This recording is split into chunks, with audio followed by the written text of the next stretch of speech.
Round 6 of the 2K GT3 World Cup takes us from Canada across to Victoria in Australia. It's Phillip Island, and with most of the drivers out for the Nürburgring 24 hours, a slightly depleted field means we're going to get some very close racing. Stay tuned for more racing here on Racebot TV and iRacing Live, straight after these messages.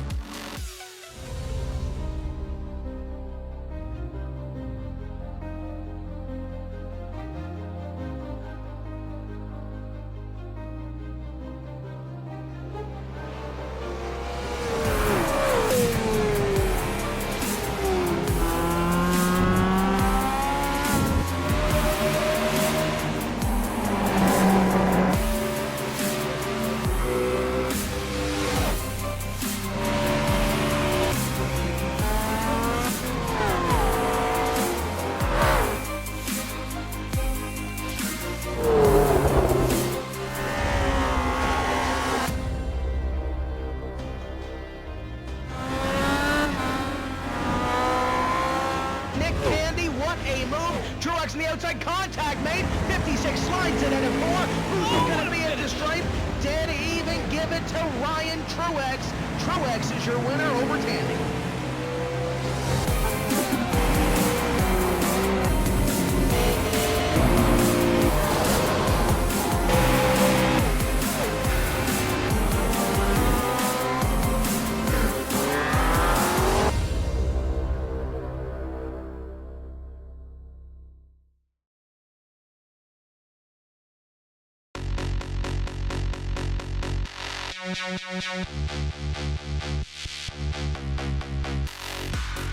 Welcome to Phillip Island in Cowes, Victoria, Australia for round 6 of the 2K GT3 World Cup. Here on iRacing Live and on Racebot TV. It's Saturday night prime time and we're going to get some fantastic GT racing here over in the southwest of Australia. Scott Woodwis here alongside Fraser Williamson with Hugo Luis on cameras.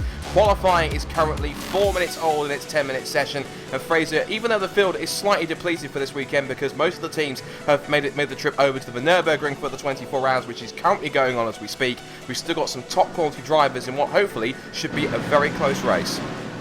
Yes, the middle of the pack is still here with the Z-Force, the hard battling, the very just almost spec type cars racing. Everyone's pretty much the exact same speed, so we'll be hoping to see a lot of 2 and 3 wide action. Well, looking at the qualifying session currently so far, just for a reminder for those who aren't quite clear how it works, it's a 10-minute session. Each driver gets 2 flying laps to run to try and get themselves on the grid to set how they'll line up for the race, and then they'll be set for 40 laps around this circuit. Looking at the current temperatures, it's currently set at around 67 degrees Fahrenheit, track temperature 107 degrees Fahrenheit, wind speed is about 17 miles an hour in a southerly direction, race humidity about 48 degrees, 30 inches of HG rising as well. So, currently looking at the times in this session, it's currently Marcel Ty in the number 4 with a 127.228, and he's in the BMW, and alongside him currently is going to be Dado Opachak in the number 44, who is currently in the pits. Andy Gorton in the number 85, he's one of the top drivers from last time out at Canadian Tire Motorsports Park. He's currently 3rd quickest in the number 85 UK and Ireland car, or at least he was, because Andrea Rodriguez in the number 28 Audi has punched himself up onto the front row, 127.323. You have to say though, Fraser, in this early stage of this qualifying session, the times, at least in the top 10, are fairly close together. About a second and a half covers the top 10 so far. Yes, and that second half, for half these drivers should be able to get negated by the draft. Using Phillip Island's long main straight will be the main overtaking spot, and the spot for a lot of action between this mid-pack. A couple more drivers still yet to set some times. Craig Parks in the number 79 BMW currently making his way through MG corner and up through the final 2-2 what looks to be ending probably the first of these 2 flying laps. Also Adam Salmassi in the number 105 BMW coming across the line. Is this going to be a flying lap or it's starting 1-12? He comes across the line, 1 minute 28.205, pops him up to 8th position. He'll be on the 4th row currently, as we still wait now for Craig Parks to come across the line. He puts in a 128.046 and he jumps himself up ahead of Zalmassi, and also Patrick Richter's in the mix as well. He does the number 83 BMW also.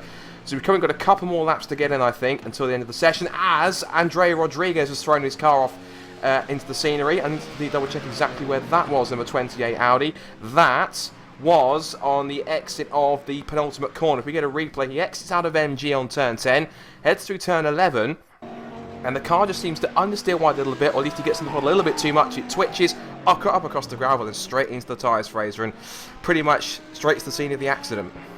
Yes, and that will be something with 5-6 minutes to race. It will be sticking in his head. He'll be trying to take it easy through that awful complex of corners, which is incredibly tight, and trying to tame that Mercedes that he's got. Looking at the rest of the times coming through, I'm just going to try and catch a couple more drivers who are still on laps. You've got Craig Parks in the 79 BMW, currently making his way through Siberia at the top of the circuit, and then he'll start to make his way up through the very fast right-handers. Sequence of corners which they have here at Phillip Island. We're heading to the right-hander of Hayshed and up towards the top of the hill at Lukey Heights. Very, very steep drop he gets up to as he heads through the right-hander now, tucking to the inside. The BMW, one of 5 different cars drivers can choose here this weekend in this series. After this round, they'll be able to change their car if they wish, but they could choose whatever car they wanted in the first 2 rounds. Then from round 3 to round 6, they had to stick with exactly the same car, and that gives a bit of a different element, Fraser, in terms of these guys can pick and choose what GT cars they want, but they have to be careful, because if they make the wrong choice, a car that doesn't suit their driving style, it could cost them dearly in the preceding rounds that follow that. Yes, and you've also got to look to the tracks that are coming up. Some cars prefer to make their overtakes in straight lines, others decide to make up their time more in the twisty, tight corners, or in the high downforce requiring corners, which the BMW likes more than, say, the McLaren. With just a couple of minutes left to go in the session, I'm just scrolling through to see if we have anyone else that's on a lap at all. I think possibly that could be the lap's done and dusted. I'm just having a look through if there's anyone else on track, and there doesn't appear to be. So I think it might be time possibly, even as Craig Parks ends his run after his 2 laps. He couldn't improve on that second lap. He did a 1 minute 28.124, but a good image there for consistency, which means that I reckon now, towards the end of the session, we can potentially start to run through who is going to run where on the grid. If it is actually Marcel Ty in the number 4 who will start on pole position, 127.228, alongside him Andrea Rodriguez in the number 28 Audi, 127.323. Dado Opachak in the number 44 starts third, 127.483. Then Andy Gorson in the 85, he's in 127.661 to line at fourth. Then row 3 is Andreas Lecam and Jonathan Brolt. Then row 4 is Marcus Pappenbrock and Craig Parks, who we saw just then ending his lap times. Rounding out the top 10 is Patrick Richter in the 83 and Adam Zalmasi in the number 105. Ben Haxon and Jawad Karoni line up on row 6. Cedric Bollen and Georgie Rabb on row 7. And then on row 8, last but certainly not least, the number 16 of Michael Yoda makes up the 15-car field here at Phillip Island. Situated in South Australia.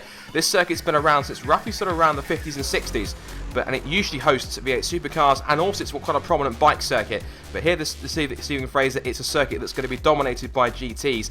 But looking at how close it is at the top, especially in the 127s, qualifying pace is one thing, race is definitely another, and it depends because we've got a field that's full of BMWs, Mercedes and Audis here, very top-line GT cars, and looks as though in this circuit there's almost nothing to choose between them.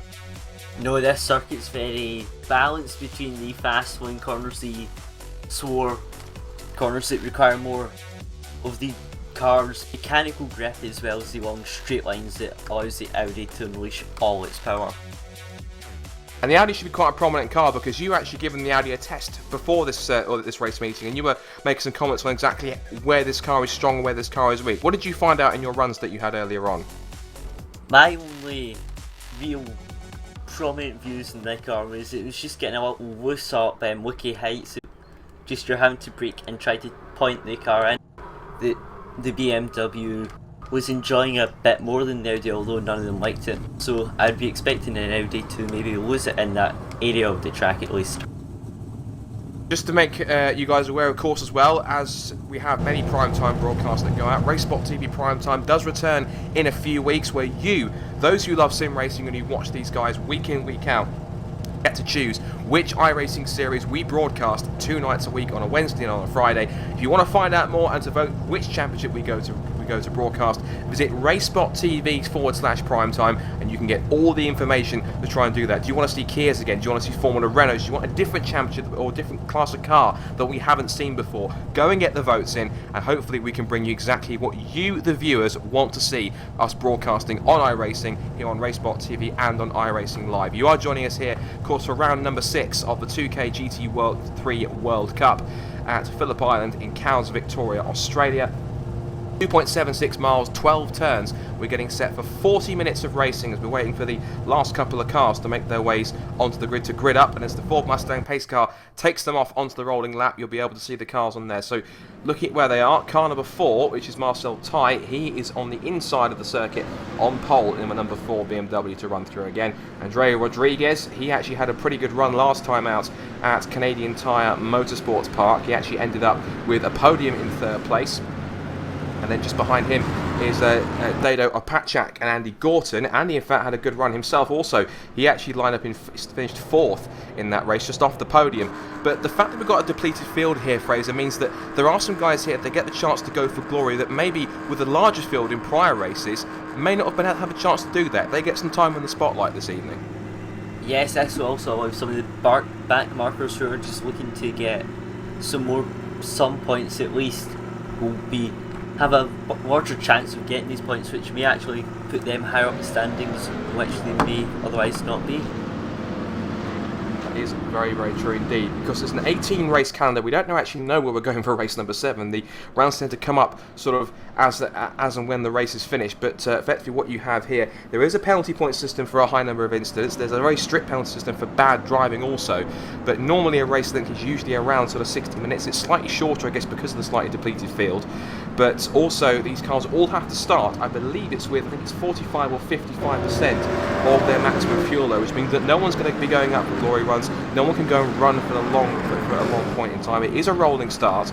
25 for the instant limit, looking at some of the conditions right now as the field makes its way up towards the top of Hayshed and then towards Lukey Heights. Looking at the conditions right now, it's currently 67 degrees still, track temperature 107, it's a southerly wind at 18 miles an hour, just changing a little bit, 48% humidity as well, with 30 inches of HG rising as well. So as we come up towards Lukey Heights then, Fraser, who do you see your money on here? Who could potentially cause a surprise? Who's going to be the one that you got your money on to potentially take the victory here tonight? Well, any of the top 4, top 5 could take this depending on how their pit stops goes, but I'm going to go with Andy Gorton. He's not managed to make it onto this podium so far, but he might manage it this week. I'm going to plump personally for Andrea Rodriguez, that number 28 Audi, looking very fearsome. Of course, these guys potentially could be the last time they run these cars. If they're happy with them, they'll be able to stick with them for the next few rounds.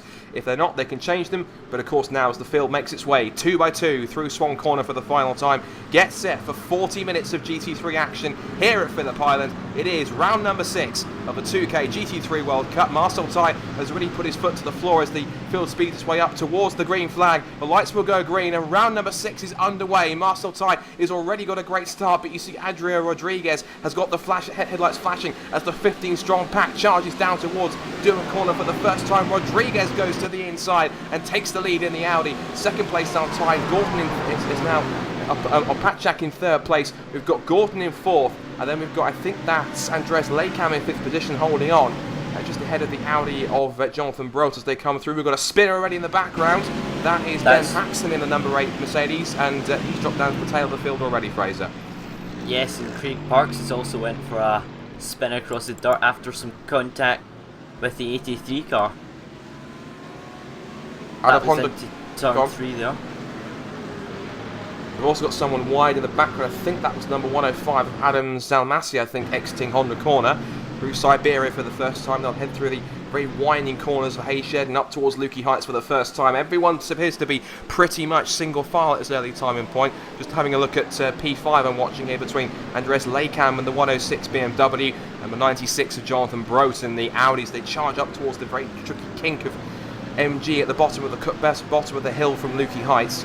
Going to swing around through this turn 11 and up through the very fast left-hander of Swan Corner to end the first lap. and it will be, as we said, Andrea Rodriguez, the man who was on the podium last time out at Canadian Tires Motorsport Park, who will lead them across the first lap. Let's call them across then. Rodriguez leads, Ty second place, Opatjak in third, Gorton fourth, then Lekam, Papenbrock is still in 7th place, Richter, Parks, Zalmassi, so it's not, sorry, it's Richter, it's, sorry, Caroni, then Bolin, then Rab, Yoda, Zalmassi, Haxon, and Parks round out the 15. So not too many position changes in terms of passes, but the guys that really made the errors already, Fraser, they're on the back foot. They've got some catching up to do in these early laps. Yes, but it also means that they get some cleaner, they get to choose the lines that they want, so it might actually help them in the long run. Yeah, battle for second place because Opatjak got a good run through the left-hander at Stoner Corner up towards the right-hander at Honda, but Marcel Ty managed to get himself back in front and puts the BMW back in second place. But Opatjak is doing something I think we're going to see quite a lot of this evening. It's going to be a lot of headlight flashing because Rodriguez did that to try and distract Ty. So whether or not that's going to affect him a second time because he knows Opatjak's tactics, it's the same which Rodriguez tried to get him out of the way and at the start of the first lap. Possibly could be a chance here, but let's just wait till they come through. The top 5 only separated across the line by 2.1 seconds as they head over the top of Lukey Heights. Could be a potential battle that's brewing here for 7th position, car number 130, which is Marcus Papenbrock, battling with this fellow BMW car 83, that's Patrick Richter. That's over 7th and 8th position. One of the closest battles on the circuit right now in these early laps. Of course, these guys will have to, of course, make a pit stop, as we mentioned. They had to start with a maximum of 55% of the car's maximum fuel tank, or fuel load, which means that no one can go on sort of lighter glory runs and no one can go for a longer stint and put themselves at max fuel. Everyone runs exactly the same to make it fair. At the end of this start of this third lap, just looking at the top 3, it seems 1.1 seconds covers the top 3. Rodriguez, Ty and Opatjak. And I wonder, Fraser, if Opatjak's going to try and pace Ty as best he can in these opening laps to try and grab second place, because Rodriguez has got that clear air, but Opatjak doesn't really have that luxury. You might want to try and clear him as quickly as possible. In the same way, Opatjak could just sit in behind Marcel, save some fuel using the draft and try to undercut using the pit stop to take less fuel and see what he can do in the long run. So Phillip Island isn't an easy track to pass at in these faster GT3 cars. So I think that might be his better bet. Well, as you say that, Patrick Richter has made the move for 7th position. He made it, I think it was towards, it was in between Honda Corner and Siberia, but now also Richter's coming under attack, so Papenbrock's coming under attack from the Mercedes of Joad Caroni in car number 10. They head over Lukey Heights for the 3rd time. So Papenbrock's struggling in these early laps here, not exactly on the same sort of pace that he'd like to be as the leaders. Speaking of which, we're going to quickly switch back to them as the top 4 are breaking away already. Rodriguez, Ty, Opatjak and Gorton separated by 1.6 seconds last time out as Rodriguez in the Audi leads them across. Let's see the gap this time between the leaders. It's stabilised so far. It's closed up a little bit between 3rd and 4th. Let's watch on this one now. Opatjak 3rd in the Mercedes. He's being chased down by Andy Gorton. Gorton was 4th last time out, as we mentioned, at Canadian Tire Motorsport Park, and currently looking at the point standings to see exactly where he is sat right now. He's down in 32nd because Canadian Tire Motorsport Park was the only round that he's done so far. But looking as though, Fraser, that if he does the rest of the season, he could be someone who could start to rocket up the points tally pretty quickly if this continues. Yes, he's putting himself up the top of these leaderboards, and if he can keep up there, if he can keep scoring the major points, he will move through that mid-pack of the points.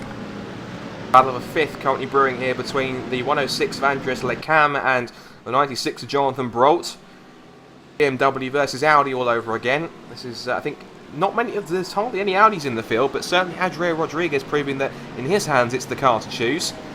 Through the long right hand up towards the top of Lukey Heights, they crest the hill and have to really charge. This does help a little, it doesn't really help too much for braking as you have to go downhill towards the very tight right hander at MG. It's almost an acute hairpin.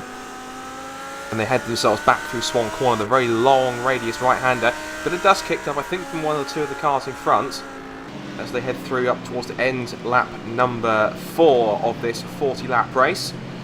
Spot 4 gap, as we take a look at it, is extended back out to 1.6 seconds. But on this time around, Fraser, it looks though that Opatjak is starting to distance himself a little bit more away from Gorton again and just starting to close up once more on Marcel Ty. And this could be a bit of back and forth running here in these first few laps before we get to the pit stops. If these guys can stick amongst each other I guess it'll be whoever's first to blink and possibly get an undercut that could try and take an advantage and maybe leapfrog themselves onto the podium. And I think that's what their mindset's into now, but that's Jonathan Brolt making the move on Andreas, who's now just the undercut now from Jonathan. They've not changed positions whatsoever, they've just, moved and shake, but nothing's came out of it except from lost time. Oh, we've had some trouble just behind as well. I think that's Adam Zalmasi in the 105 had a bit of a misdemeanor up at the Honda corner. Looking back on the replay, I think he got a tag from... It was the number 105... Sorry, it wasn't Zalmasi. Zalmasi was the one that made the tag, but the car that he hit, I think it was Cedric Bollen in the... No, sorry, it was Cedric Bollen. It was one of the green and white BMWs. Yeah, it was Cedric. It was Cedric, was it? Yes, and that's allowed Benjamin Haxon past him as well. Excellent. Okay, it's just a minute. Yes, Cedric was hit by Adam. Thank you for that, Hugo Luis on cameras for us tonight. Just clarifying that. So that puts now Cedric down the order behind several drivers. And is that also, that's Zalmasi up on the grass? Yes, now, he's lost it again out of the last turn. I think that's relegated him back to second or third last. Yeah, I'm just watching it on the replay. Oh, he just gets a wheel on the entry of Swan Curve on the outside, and he does nudge the tyres as well on the inside. That huge tyre man where the marshal's post is, but it's pushed him down to 14th because Craig Parks is really struggling at the back end of the field in 15th place. He did qualify mid-pack, but he's now really down there after his troubles in the first few laps. He's got some work to do to try and catch up. Up towards the front of the field once again, and Rodriguez has now put the gap out, so that looks more than 0.6 seconds at the front, I have to say. And now Marcel Tai is coming under attack from Dado Opachak and Andy Gorton in quick succession as they head out of Honda and up to the small little kink, which we don't believe is a corner, but they call it turn 5 anyway. Then through Siberia and up through the very fast runs of Haysted and then the Lukey Heights. But this looks to be a bit of a game that's playing here, Fraser. Of course, Marcel Tai at the moment is inadvertently starting to become a cork in the bottle here, so I'm sure Opachak and Gorton, while they could sit here and potentially just conserve their fuel, Pastor must be thinking, come on Marcel, get on with it, otherwise Andrea's going to get away. Yes, it's just how aggressive these drivers went in the first couple of laps. That's the major issue here, is just how badly do they want to get past Marcel and how badly do they want to catch Andrew. That's the mentality that they've got to be having. Looks to me as if we've already lost a car, unfortunately. We've lost Cedric Bollen, I'm afraid, number 277. He is out of this race already after only just 5 laps completed. But 6 now the leaders have come across. That's a real shame after it was such a good start for him. But some problems there after, I think it all started with the contact between him and Adam Zalmasi in his fellow BMW, and that's put him out of the race at this early stage, unfortunately. Looking at the lead gaps and the times, 1:27.7 last time for Andrea Rodriguez, 27.9 for Marcel Tai, 28.0 for Opachak, and 27.7 for Andy Gorton. So, despite the fact that Gorton is at the back of this 4-car queue, Fraser, he's got enough pace here to at least even trouble Rodriguez and keep with him should these guys start to fight too much. Well, yeah, all of them have got very similar pace. It was just who managed to get the slight edge from qualifying or who's going to make the least amount of mistakes this race. So it's going to be a sprint endurance mentality, I think. Yeah, this is very much akin to, of course, the Blockpan GT Sprint Style Championship and stuff that you get in British GTs and the non-endurance races. Looking at the battle for 5th that's still occurring between Andreas Leicam, who's got himself out wide at the top of Lukey Heights, and that's given it an easy pass through for Jonathan Brolt in the number 96 Audi, up through MG, and he's now up to P5. The next target now is going to be Marcus Pappenbrock in the number 130 in the BMW, and he had Jawad Karoni pretty close, but he's gapped him a little bit in this last couple of laps. Yes, and I'm watching back here between Benjamin Haxon and Gregory Rabb. Benjamin just keep on putting his nose in but not making an absolute move. He's showing his intent but not able to fulfill a move yet.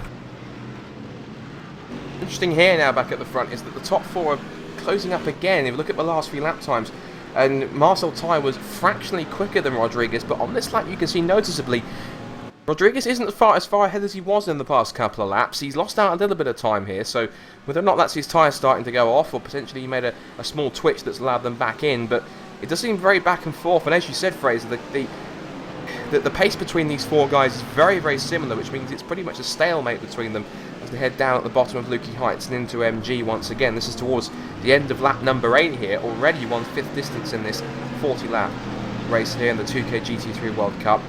So I wonder here, possibly in terms of pit strategy, it all depends on who can look after it better, but I wonder who's going to be first to blink in this situation. Yeah, it's just going to be, as soon as one of them goes in, I think we'll be seeing all three the next lap pretty much. It'll be, as soon as someone blinks, everyone will be running to the pits, shouting at their crew to get out and get the fuel pumps ready. It'll be a rush down pit road, and it's almost like rush hour on the M25 in some cases. Everyone dives in, especially because everyone's trying to one-up each other and try and grab the undercut. Back towards the front. Small bit of dust being kicked up by Rodriguez in front, but he's got the gap pretty static at about 0.6 of a second.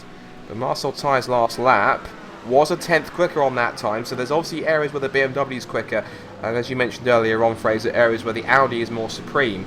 But the Mercedes also, we've heard it's quite superior in a straight line normally, but that big sort of front-engined German Leviathan is certainly doing a grand job in third place. Of course, it does have some race-winning pedigree in real life, as it has, of course, already won the real-life Nürburgring 24 hours. Of course, the iRacing one currently going on as we speak as well. And that's one of the reasons why the field is slightly smaller than we saw in the last few rounds, but of course, normal service will resume back at round 7, which is in a couple of weekends' time. And down towards the bottom of Lukey Heights again for this top 4. It's still as it was from the start, pretty much. Rodriguez from Tai, from Opatjak, and then from Gorton. And these three have also pulled the gap for about 6 seconds or so from the guys behind them, because it's the gap between Gorton in 4th and Brolt in 5th position. It's about 6 seconds when they came across the line last time. So these guys are really spread-eagling the rest of the field as they end lap number 9 and go into double figures. And it seems as though that 5th place downwards just doesn't seem to have an answer. For the top 4, this will be something that they'll be looking at, because this will then mean, come the end of the race, that they'll have what I call racing time, which is time for the cars behind, so you can go too wide for several corners and be more aggressive and cause issues more that will cost you time but may gain your positions. Very true. Means they'll have time to sort of inadvertently play around with each other in terms of having some fun in the last few laps if they can. But I think, as we mentioned before, this possibly could be them just having a bit of a waiting game here, just pacing their own races, just judging the speed of everyone else around them, and just seeing exactly who's going to be the first one to jump into pit lane, who's going to try and grab the undercut at this point in time. Remember, it's a 40-lap race. You can imagine we're going to start pitting around sort of about halfway. But some guys might try and jump in to get a fresher set of tyres and then just jump back out to, with those fresher set of tyres, to try and get a good outlap on the new rubber and to try and leapfrog a couple of positions. And they're that close where effectively it could easily happen. But also seeing Rodriguez just touching the wheel there a little bit, kick up a tiny bit of dust, and we saw that earlier on with Adam Zalmasi in the number 105 BMW. These GT3 cars, Fraser, if you just touch them on the grass in the wrong way, they can loop around just as easily, because all the weight is pretty much on the front of the car with most of them, particularly the Audis and the Mercedes and the BMWs. You get one wheel on the grass and it can spell disaster if the thing loops around. Yes, and well, these cars, the drivers used to traction control ABS. Well, traction control doesn't work on grass that well, so although on the grass it might upset the traction control system, and I'll not be running to help you out if you spin out on the grass. I think that probably makes 2 of us, unfortunately. Looking at the gap in terms of where the closest gaps are, I mean, the closest battles do appear to be, I think it must be the battle of a third so far between Opatjak and Gorton, only 0.3 of a second, although we say that, but I've just seen in the background watching, it's still closing up again between Jonathan Brolt in 96 in P5, who's being chased down by Andres Lekam trying to grab that place back, but they've also now got Patrick Richter and Marcus Pappenbrock for company. So Jonathan Brock will look behind and see the seeding mob from Munich behind him in the shape of 3 BMW Z4s. I think he must be thinking, please don't hurt me, because I'm only trying to run my own race in 5th position. So as they come up towards Lukey Heights again, Brock's got the measure. It does seem as though at this point in time, while we have got BMWs in 2nd and 4th, I guess, Fraser, it means each car has a driving style which certain drivers prefer, and if that makes any sense, in terms of some drivers will prefer how the BMW feels, the Mercedes, the big front engine type cars. Cars like the Audi or other GT3 cars like the McLaren, where they're mid-engined, or even the Rough, which is rear-engined, they might prefer that because the weight is more towards the rear. So different cars will suit different driving styles. It seems as though that where it might favour some, it doesn't really favour others. Yes, for an example here is the Mercedes. It feels very heavy, it turns in slower, but it also, as you get in the power hour, because it likes to turn with the power, but the roof needs to be pointed in, needs to be driven properly like a car, just like a race car.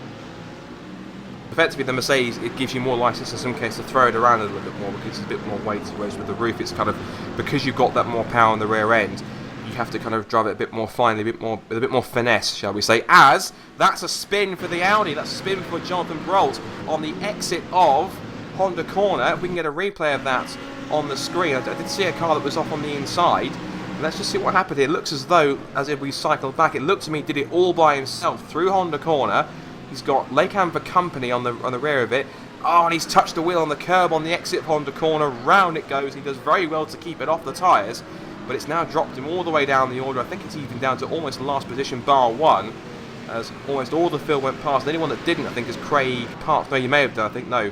But I think yes, so he's now down to the tail of the field as he heads back towards the race now. As we go back towards the battle for P3, which is looking as close as ever between Apachak and Gorton. Yes, it's looked like Andy Gorton there into turn one, just backed out a little, decided to save his move for another lap where he can get it more cleanly done and goes less time. Because of that battle, it's now meant that the leaders have now started to close away a bit, to run away a little more. Rodriguez still has Marcel Tyre for company, and that gap has come down to just over 0.4 of a second, but just behind them again, it's all kicking off a third. Here comes Gorton to the inside of Honda Corner. Apachak gives him the room. He'll look for the undercut on the exit up through the kink of turn 5, looking again to the outside towards Siberia, but looks as though Gorton has the line covered, and that's pretty much into third position. I know he was one of your tips for the victory phrase to get him up there. Well, the fact that he's got himself past Apachak in relative ease on that occasion possibly could reinforce that prediction. Well, that is the easiest overtake that I've seen for most of this race so far. So let's see if Andy can stretch the BMW and see if he can push himself to catch back up to that lead pack. Looking back just as we continue that battle that's going on before the leaders as well, between third and fourth, they're still pretty close. Behind, of course, we've still got this strung out little group of BMWs. We've got Andreas Lakeham in the 106, being chased down by Patrick Richter in the 83 and Marcus Pappenbrock in the number 130. And then behind them is another one that is second of the Mercedes. That's Joad Caroni in 8th position. Then 9th is George Rab.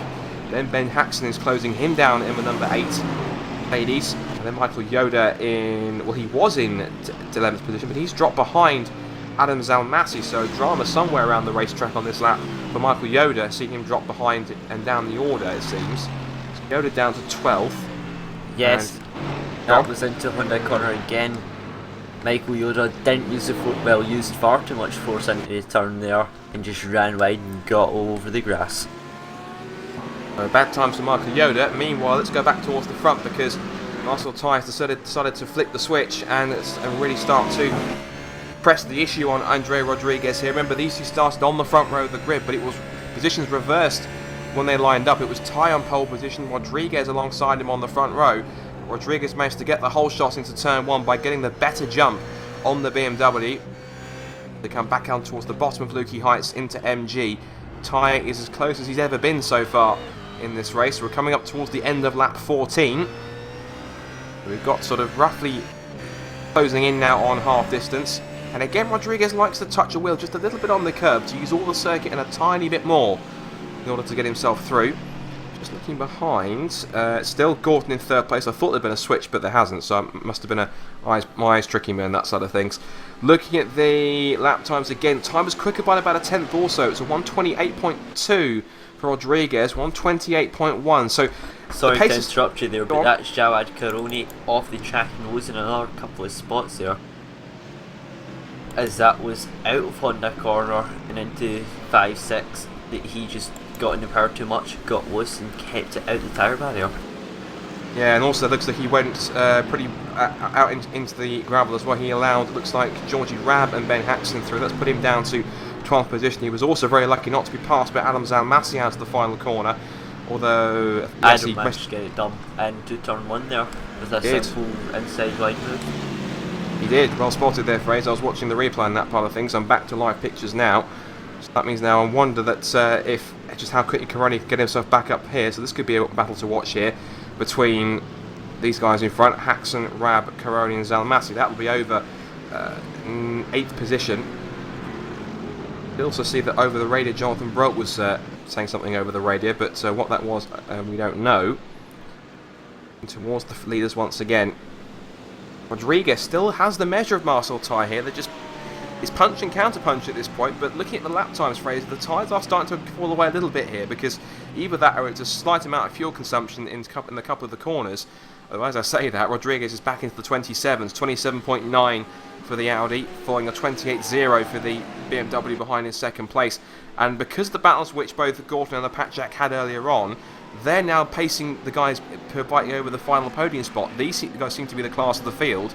So now they're saying to Andy and Dardo, come on, you guys have got to put your foot down, otherwise you guys are going to be scrapping all by yourselves.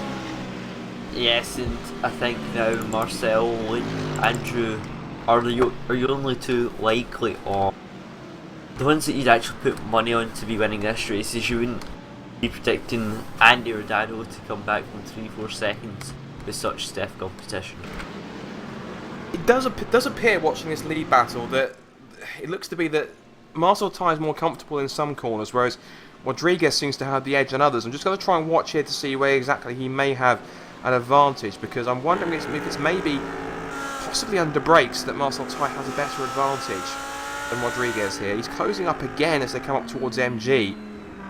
I think that BMW is better under brakes, or at least in Marcel's hands anyway. But off the corners, I think Rodriguez, because of the rear mid-engine layout of the Audi, possibly has a better run off acceleration, better traction off the corner, and that allows him to get a better and faster run off Swan Corner onto the pit straight. So, as we said, these two cars are quite different with layouts, but very evenly matched in their drivers' hands. And looking at the lap times on that occasion around, pretty much identical, both on 28.1. So these guys are the class of the field. And really, we're going to wait for these pit stops to see exactly who's going to try and grab that undercut first, and who, Fraser, is going to blink to try and grab a fresh set of tyres and refuel all the way up to the rest of the race. That's what's the only thing that could happen now, is pit stops for these top 3, top 4 cars. Major battle is going to be between 5th, 6th, then your battle for 8th, which is the rest of your field pretty much. The back of that, actually, as you mentioned it, we've got the scrap for night that's going on between the two BMWs. Georgie Rabb in the 170, under pressure now from the recovering Adam Zalmasi in the 105. These guys are nose to tail. This is over 9th position, the final couple of places in the top 10 here at Phillip Island. This is, of course, round 6 of the 2K GT3 World Cup, as here comes Zalmasi to make a move. Managed to get the run exiting the outside of Stoner Corner into Honda Curve, and he's got the move done up to P9. The number 105, and that seems to be a pretty decent move there around the outside. Pretty flawless, got a good run on the exit of Stoner Corner on that one, Fraser. Just managed to get better under brakes and job done. Yes, and I think Rabb also kind of allowed him, as he knows that Adam's the faster car who's in front of him the whole race until he made that mistake, and he'll be hoping that he can drag him up throughout the field. If Adam creates a gap, he'll hopefully manage to fit in that gap as well. Also, a reminder, of course, this is one of our battle races, which of course does count technically as primetime broadcasts. And I know you guys have been watching, you've been loving the broadcast all the way through the week. RaceSpot TV Primetime, of course, returns in a few weeks, where you, those guys who love sim racing and watch us and cheer your favourite drivers on week in, week out, get to choose which iRacing series that we broadcast 2 nights a week, on a Wednesday and on a Friday. So if you want to find out more and to make a decision and to vote now, just head to RaceSpot TV /primetime, and you can go ahead and check out there. Do you want the Kias back? Do you want the Formula Renaults back? Do you want a championship that we haven't, or a car or a track that we haven't covered yet? Make your voice heard. Make that decision, get the votes in, and whoever wins will win the 2 championships that we feature on a Wednesday and on a Friday. RaceSpot TV /primetime. Of course, this is on RaceSpot TV and iRacing Live currently. We are approaching half distance here at Phillip Island. Still Adre Rodriguez being chased down hard by Marcel Ty at the front of the field. Audi leads BMW, leads Mercedes.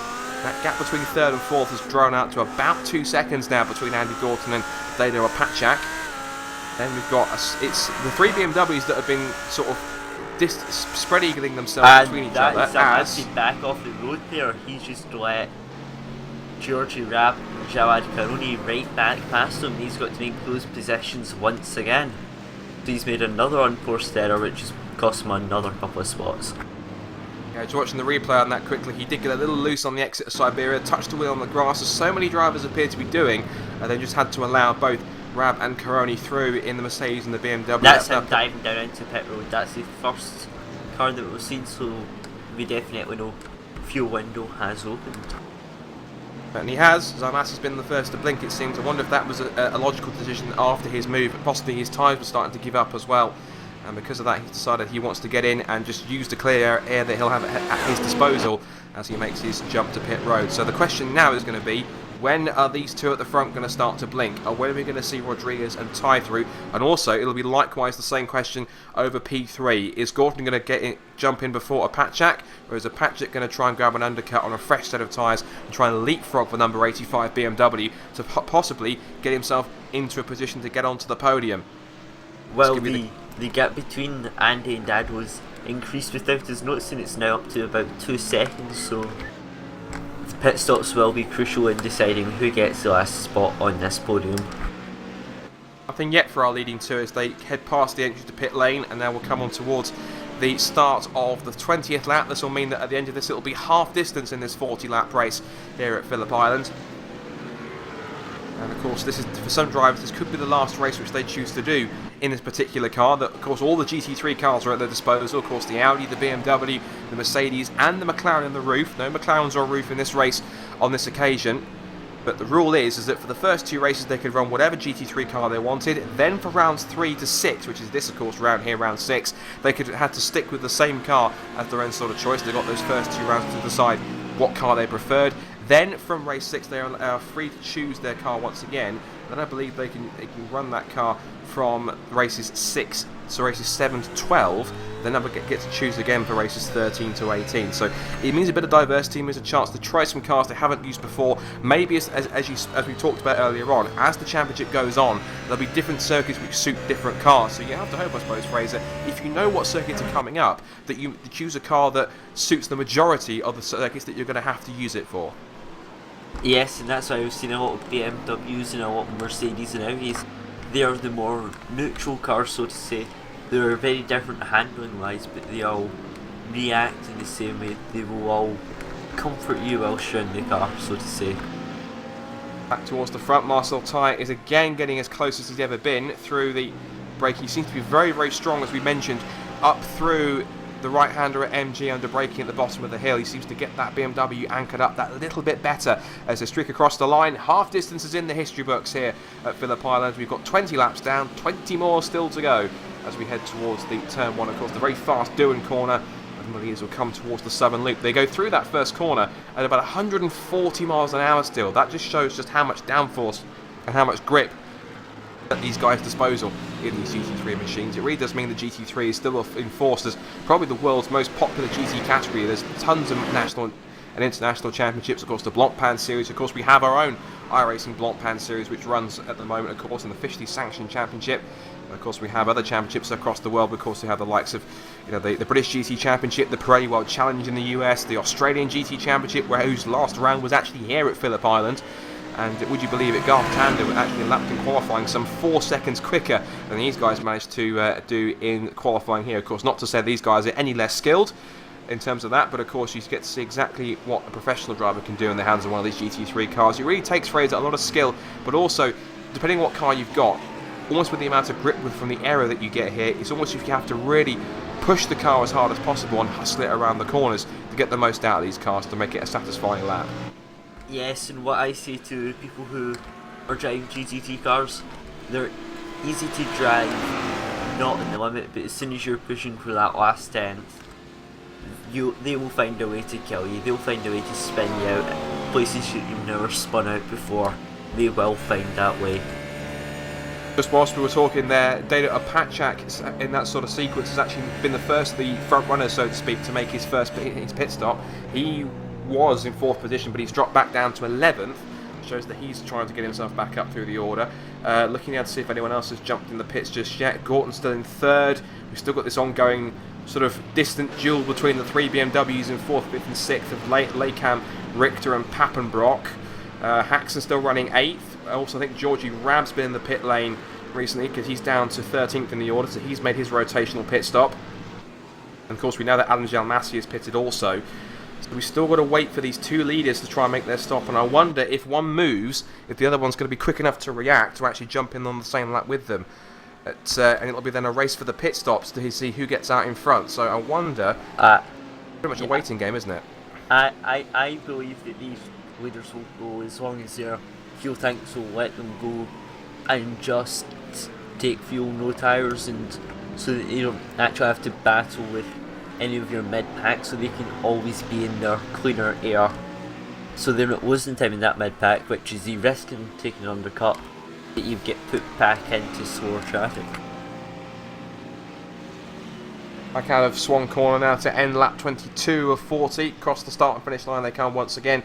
Gap between them has stayed stabilised again at 0.6 of a second. It hasn't really, gone out as much further than that between the top 2.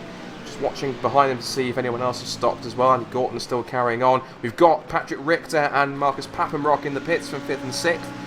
This will be a duel of the pit crews between these 2 to see who gets out first. Haxon carries on. Caroni has already stopped that we know. Jonathan Brote has recovered back up to 9th position.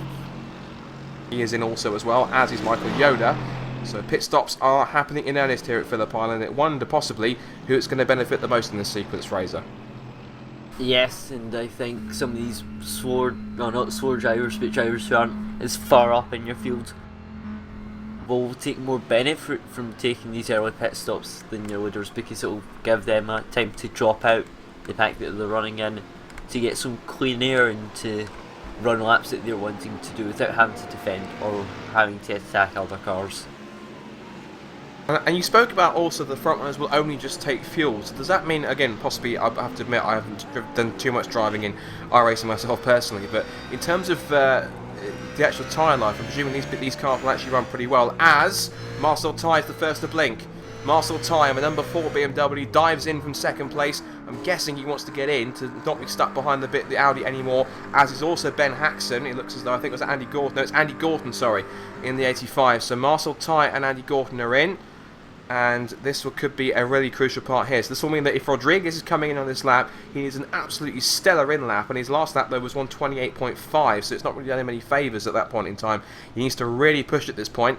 Meanwhile, Ty and Gorton are in. And you see, mentioning about the pit strategies, I'm guessing at this point in time that the tyres are going to be long enough to last 40 laps. Is there going to be anyone you think that's going to be brave enough to bolt on a new set of rubber to try and get themselves some extra lap times and try and push forwards, do you think?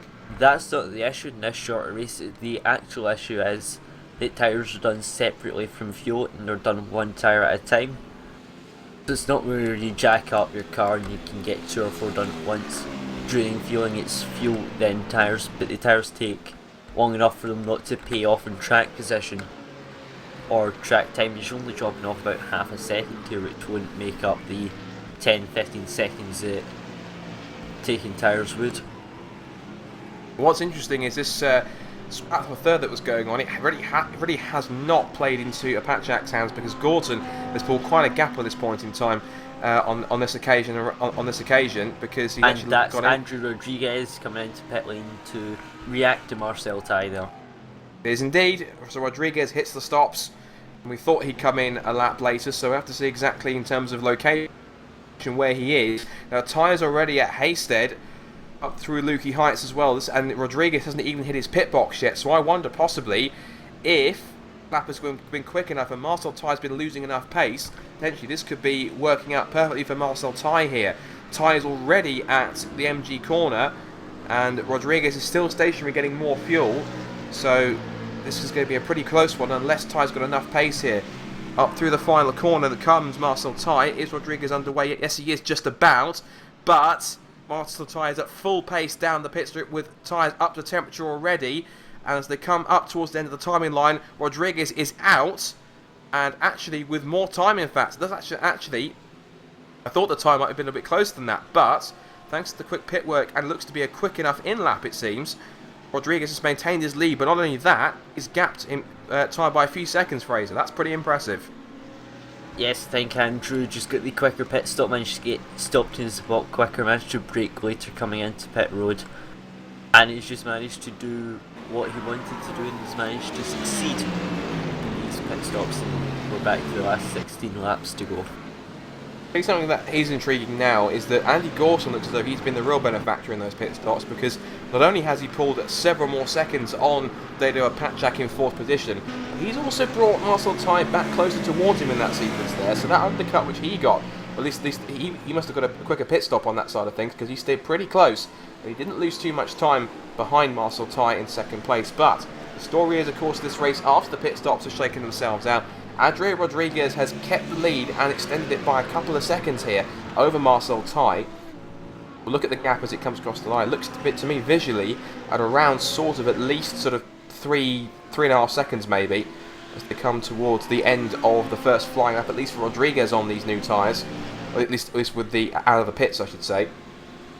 Across the line they come. Rodriguez heads through. Now, what's the gap between himself and Ty? The answer is, yeah, 2.5 seconds now. So it looks as though that Ty in that sequence, that lap coming in didn't really do him any favours, because his in lap wasn't quick enough. And I wonder, Fraser, that would being stuck behind Rodriguez for so long, I mean, caught in his dirty air, would that have had an effect on his in lap possibly? Would that be possibly one of the things that lost him that amount of time? I think it's more the fact that Marcel couldn't push to his fullest when on his in lap, because he had Andrew in front of him, but Rodriguez knew as soon as Marcel went in, it was time to push like it was a qualifying lap to get as much time gained in that section, and he's more than certainly done that.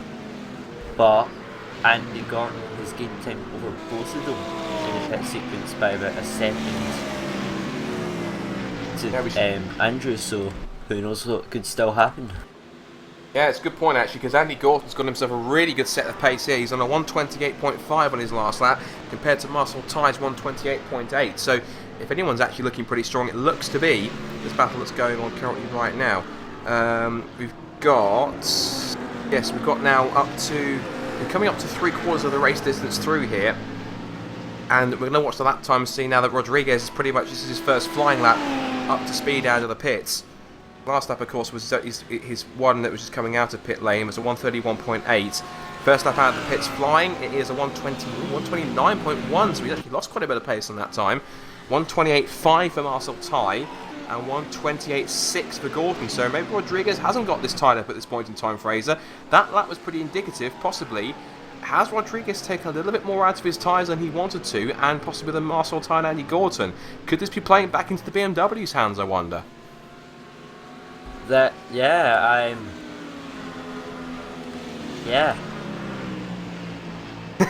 Short and sweet, I like it. Yeah.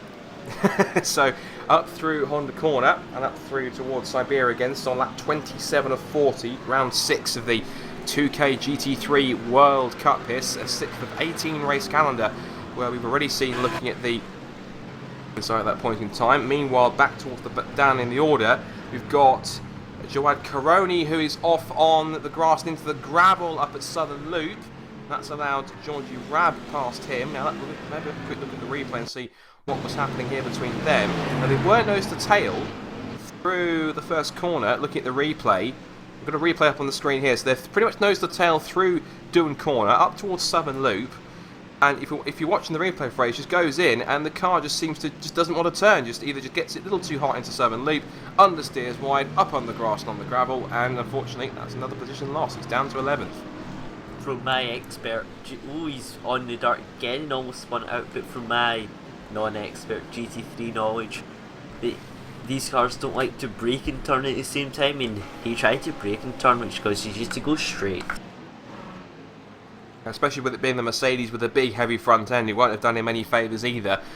Speaking of front, up at the front of the field, I suspect that Rodriguez is struggling here because his last lap was a 128.9. You compare that to the guys behind. Marcel Ty on a 128.4 has brought the gap down to under 1.5 seconds, and he was a tenth quicker than Andy Gordon here, but Gordon is staying with him. Gap is about 1.2 seconds at this point in time, so this race may not be over just yet. We've still got 12 laps to go, including, I think, the one we're on, at least 12 or 13 laps to go as they head through Siberia again. And at this point in time in the latter half of the race, while the Audi seem to have the measure, looks as though the BMWs, especially in the right hands, are starting to come back here and starting to claw in the product from Ingolstadt in the front, because Rodriguez will look behind and see two seething Munich monsters behind him in the form of the two BMWs. So Rodriguez here is going to have to try and find something in these last sort of 12 or 13 laps to try and hold off Marcel Ty. Although we saw already on Fraser, of course, that it looked as though that Marcel Ty was able to close in and actually get pretty close to Rodriguez, but when it came to actually trying to make a pass, Rodriguez just seemed to have that little bit extra that he needs to find to hold on. So it looks as though that while catching Adria is one thing, it really is proving that finding a way around him is proving rather difficult. Yes, I think Andrew is that Audi is just faster in a straight line. He can get the punch off the corners that BMW just can't seem to find, which is allowing him to take the defensive lines when needed, or just to get enough of a gap in the straight to not allow Marcel to make a lunge into these hard braking turns, which he has an advantage in. And looking at the lap times again, 1:28.8 for Rodriguez, 1:28.4 for Marcel Ty, and 1:28.6 for Gorton, and you can see visibly that the gap is down to less than a second now between first and second. Whilst that carries on, we may as well pay attention, and rightly so, to the guys just behind. Of course, Dado Opatchak is a little way away, about 8 seconds down the road in fourth position. Andres Lekam in fifth in the 106, continues to lead that trio of BMWs from Patrick Richter in the 83, then Marcus Pappenbrock in the, well, it is Marcus Pappenbrock in the 103. They've got one of the cars in between them who is a little bit out of sequence. That looks to be, I think that's Michael Yoda. That's not Michael Yoda, sorry, it's Cedric Bolin, in fact. Cedric Bolin actually rejoined the race. He's way down, about 6 laps down, so possibly whether he was in the pits. He was in the server earlier on, and then looks to be, we thought he'd retire, but it looks as though he managed to get himself back in front and out and try and at least salvage some points in that one, Fraser. So I guess the more laps he can rack up towards the end, he can at least have a few points for his troubles and at least try and consolidate how many he'll lose on this occasion. Yes, and if anything happens to the cars in front, if they have engine damage, anything along those lines, he'll gain a couple of spots possibly if something goes catastrophically wrong. Also, a battle we should probably keep an eye on, just looking at lap time wise, is probably, I think, well, I say it's probably going to be between Zalmasi and Haxon, but last time Haxon was about 3/10 off on the pace, so those two are separated by about 1.4 seconds as they come across the line again. But we've got Zalmasi in 8th, Haxon 9th, and Haxon's pulled away from Georgie Rab in 10th place. Then Jawad Karoni is actually now coming under attack from Craig Parks. This will be for 11th place. It's Mercedes versus BMW down towards Doohan Corner. Parks thinks about making a move on the inside, but Karoni's got it wisely covered, although will he be able to get it stopped this time around for Southern Loop? Manages to get it anchored up and hold the inside line, but Parks is looking very racy indeed, and looking at pace-wise, he's certainly got the one up on that one. It's a 129.5 compared to the 131.093. I wonder if that's his pace or whether Karoni had another excursion somewhere. Even so, he looks as though that he is struggling pace-wise at this point in time, and Parks might get a good exit. Karoni's wide on right as he comes out of Honda Corner. Parks darts back to the inside, trying to force a mistake from the number 10 Mercedes in front, but Karoni for the time being has got the line covered. A small twitch on the exit of Siberia, but he's away, and the Mercedes seems to have the edge in the straight line. Yes, and well, the gap between the leaders is at 0.6 of a second. We saw this happen in the first stint. The Marcel managed to get to this kind of range between 0.5, 0.6 and couldn't get any closer. It's just as if Andrew was using some sort of, just has got some sort of barrier that's stopping him from getting anywhere near closer to him. That must be one of the most frustrating things that Marcel Ty must be thinking, in terms of what do I have to do to either A, make this guy make a mistake, or B, somehow find enough pace on a lap to find a way around him. Because, as you said, Rodriguez has pretty much been, the rear of Rodriguez's car has pretty much been the only sight that Marcel Ty has seen for virtually the entire race. and Marcel Ty is probably going to be pretty sick of that by the time they get to the flag. He'll want to try and dispatch the number 28 Audi as quickly as he can. When he gets the chance, he has a small lunge, a tiny lunge under brakes. He's thinking about it to try and go through there. And some drivers do like to move to the inside of a corner when they go towards it. It might compromise their exit slightly, but if they do that several times, they'll just be cleaning up that part of the track if they're trying to set up for a move. But back onto Swan Corner, you'll see the straight line ability of this Audi R8 come into play here as they come back across the line. And this is the most frustrating thing, Fraser, in that because the Audi is better on the straight line, Marcel Ty's got to do everything he can to be that little bit quicker in the corners to make up the deficit. And as we say that, the gap is down to a fraction under 4/10, so maybe, just maybe, Marcel's finding a way to make Andreu crack. Yes, and well, when you were talking about coming down out of Lucky Heights and making passes down the inside, I went back to the passing and crash style move from the V8s earlier on this year, which is still an amazing overtake.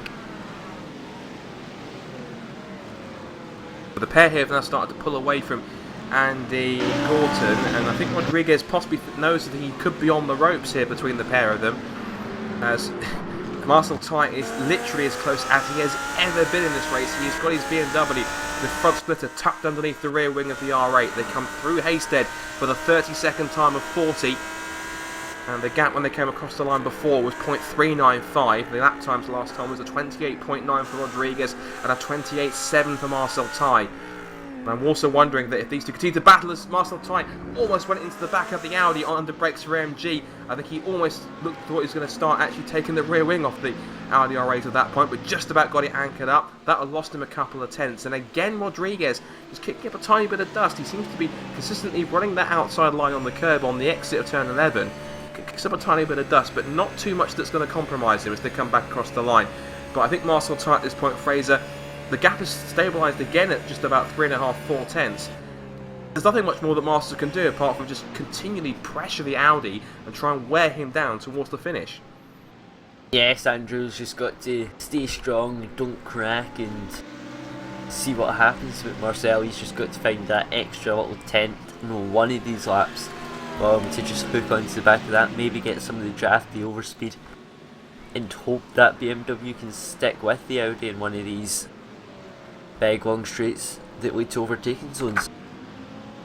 And what's also interesting here, just quickly flicking back, we've got Gerard Caroni has now got both Craig Parks and the recovering Jonathan Brolt right on his tail. This will be for over P12. Now, Caroni must be struggling because he's darting towards what's the pit wall, but that's the outside towards turn 1, with Parks chasing him down. But Jonathan Brolt in the Audi is giving him the massive hurry up through turn 1.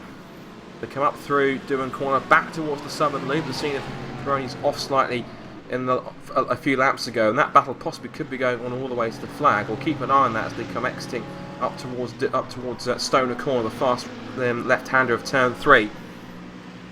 Also keep an eye on that battle for the lead. Also Ty kicking up the dust a tiny bit, exiting turn 11 and through Swan Corner. Making the move down into Honda Corner. That is a very easily made move, as it leaves Jonathan Brolt and Caroni to ride as they have single filed out now. As Caroni's making another move up the inside of Craig Park, and it's all going hammer and tong here. And he is. BMW Mercedes again going side by side through Haysted. That's going to be pretty tricky. Contact between Caroni and Parks. Parks goes up onto the grass, gets himself back through, but that was a cheeky move there. I'm going to probably say that was possibly 50-50 between the two. I don't think Caroni expected Parks to be up there. We're going to see a very, very quick replay. Oh, but actually, not that, because back for the lead, it is side by side between Rodriguez and Ty. Ty around the outsiders. They come back through Honda Corner, slightly over the curb on the exit goes Ty, and this again is bringing Andy Gordon back into play here. We are coming up to about 6 laps left in this 40-lap race at Phillip, the 6th round of the 2K GT3 World Cup, and it is now nose to tail, first, second and third. The 3 spots on the podium are by no means decided just yet, because these 3 are going to battle it out all the way to the end. Rodriguez in the Audi, Marcel in the first BMW in the queue, and the second one at the back of it is Andy Gorton. Up through MG for the 34th time of asking, and up through turn 11 now, and through the left-hander of Swan Corner. And I wonder just how much more can Andrea Rodriguez take, how much more pressure can he absorb before Marcel Ty finally makes his way through Fraser and possibly gets himself into the lead for the first time here at Phillip Island since he started from pole.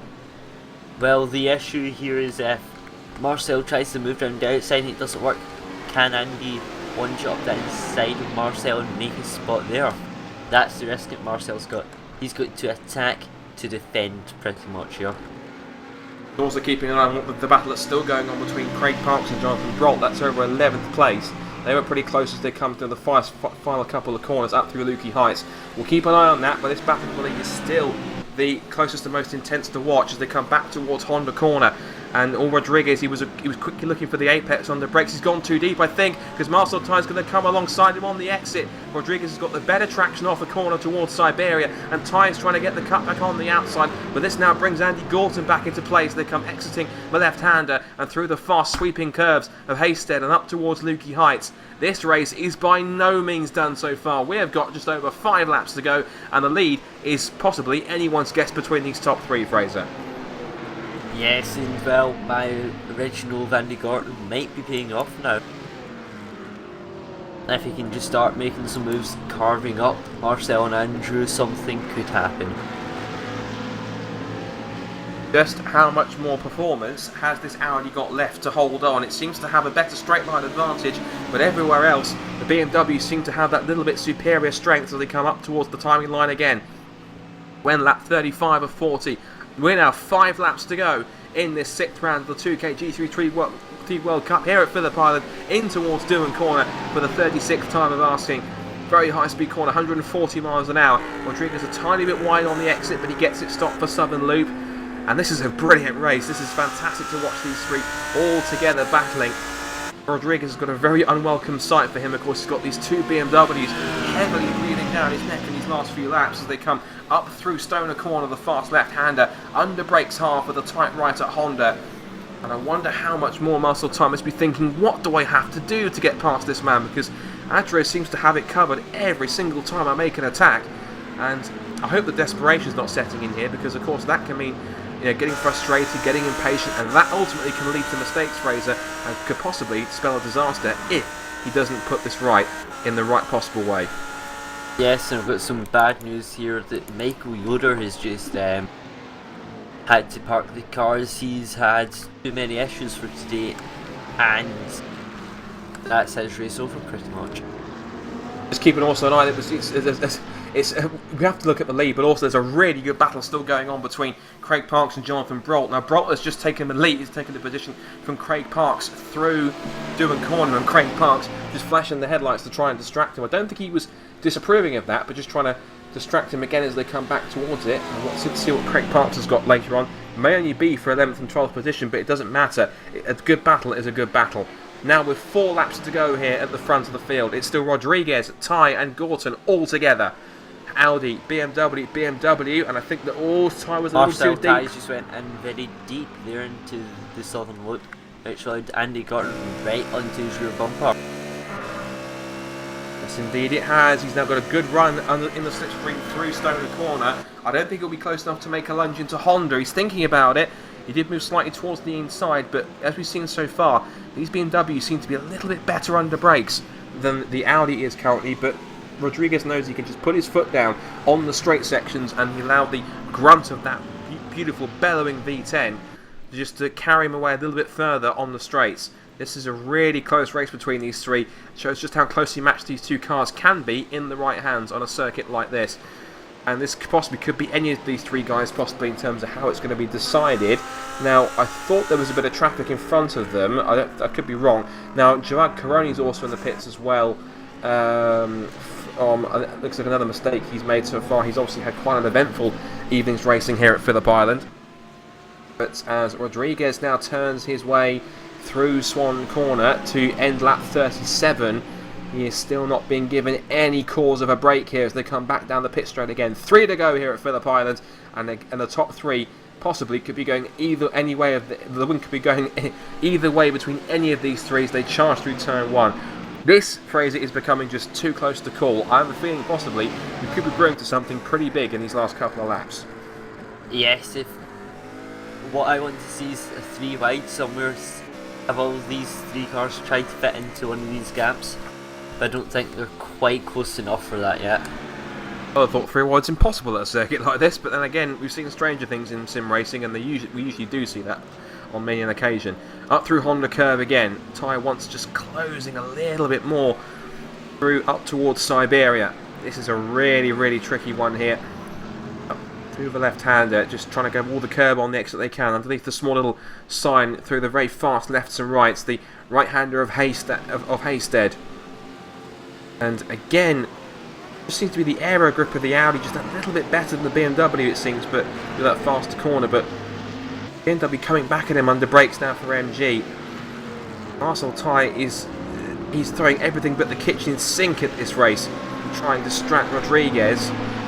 Really with a slightly tighter run on the exit of turn 11 through Swan Corner, and I think Ty is as close as he's ever been through Swan Corner. Tries and tries again, but once more he just has to watch that Audi put his foot down and just grab a small couple of tenths down the straight. It's less than 3 tenths as we head on to the penultimate lap, and I wonder, is Rodriguez getting slightly ropey through Durham Corner? He has to lift off slightly, still at 140 miles an hour, incredibly fast as they come back towards the southern loop. And it's really a case of, Fraser, there's nothing more that Marcel can do. He's pushing as hard as he possibly can, but he can't afford to back off or make a mistake, because if he does, Andy Gorton is straight there to capitalise. If he makes one twitch, one too late braking into a corner, one sort of oversteer correction moment, Gorton is there to capitalise on it, hand over fist. Yes, I think from now it's just, will Andrew make a mistake? Will he make one of these getting loose out of a turn going too deep? All of the above type mistakes is what's needed for him not to be the vector from this race. I have a feeling, hopefully, that we're not going to brew to an anticlimactic final lap here at Phillip Island, but I'm really hoping that we're going to get ourselves a really close finish, as it appears to be right now. They're coming up towards Lukey Heights for the penultimate time. Under brakes again for MG. Marcel Ty closes again. He's slightly too deep on the exit. A twitch there possibly from Rodriguez. Is he starting to struggle? Is he starting to crack under the pressure? And Ty is closer and closer through Swan Corner. We're going to come on to the final lap. The final 2.76 miles will decide who wins round 6 of the 2K GT3 World Cup. And Marcel Ty's got a great run down the pit straight, up towards Durham Corner for the final time. Here comes Marcel Ty for the lead into turn 1. He's got a good run as Rodriguez got enough grip around the outside. Yes, he has. Swings it through the right-hander, but Ty's up there as well, as is Andy Gorton. Into Southern Loop they come. Rodriguez is holding the inside line as best he can, exiting turn 2, now onto the straight for the left-hander at Stoner Corner. Is Marcel Ty going to stick there and possibly make a move into the hairpin here at Honda, through Stoner, up towards Honda Corner? Rodriguez already going defensive up towards the right-hander. He brakes. Marcel Ty tries to go around the outside and get the cutback. He might just put himself alongside at this point in time. They almost touch. There's contact between the pair of them. And here comes Andy Gorton up on the grass. Gorton almost loses it. Rodriguez, that was a big cheeky of him to try and hold on. But Rodriguez is struggling here. And Marcel Ty is all over him up through Haysted. There's half a lap in it between Rodriguez and Ty. Up through the right-hander at Haysted into Lukey Heights they'll come. Is Marcel Ty going to get one final chance to win this race here in Australia? Up towards the top of the hill, in towards Lukey Heights. He's getting desperately close, tries to look at the inside. Rodriguez defends. Gorton tries to get the exit on the back of it, and unless Rodriguez makes a slip up here, I think the Audi has just about got it. There was a bit of a controversial move in the final lap there. We'll wait and see after the race, but up towards the final corner, he is absorbed attack after attack, and so much pressure in this race. But despite Marcel Ty's best efforts, Adrian Rodriguez charges to the line. He wins round 6 at Phillip Island of the 2K GT3 World Cup. Marcel Ty is second, Andy Gorton third. The top 3 separated by 0.397 of a second after 40 laps of racing. What can you say, Fraser? An absolutely sensational final lap, and what a way to end it. Absolute madness. That's, yeah. I was expecting maybe a lunge down the inside there into MG from Marcel, but apart from that, he threw everything there at Andrew, and he just managed to absorb it all. He certainly did. Dado Apachak finishes 4th. Andreas Lakeham is down in 5th position. Marcus Pappenbrock finishes 6th. Adam Zalmasi coming across in P7. And then the battle between, looks to me, that was Benjamin Haxton and Patrick Richter. There was a change on the final lap, I think, between those two. Haxton managed to get himself in front, and then the last couple of cars to come through. Now, is that Georgie Rabb? Georgie Rabb actually lost the place, I think, to Jonathan Brolt. And what happened there between the two of them? Was that a mistake from the pair of them? I'm not quite sure. Was there contact between them though? Because he did give the place back, it seems. Now look here for a second, looking back in the replay, doesn't look like it. Just going back through here, doesn't seem to be anything which Rab does, which would warrant him giving the place up, unless he ran out of fuel possibly. I think it was a running out of fuel that Rab had. Yeah, so coming onto the pit straight, and yeah, I think he ran out of fuel, so Jonathan Brock picks up a place on the line. He snatches a top, he finishes in the top 10, so that was a really last minute point. But we're going to look at a replay of the top 3 contact between them. I'm just going to try and rewind, and I'll rewind back as quick as I can to see that. And it was a really tricky one, because looking back at it, it looked as though that you could see that Rodriguez was getting defensive into Honda corner. He knew that Ty was going to take the outside line and try to get the cut back.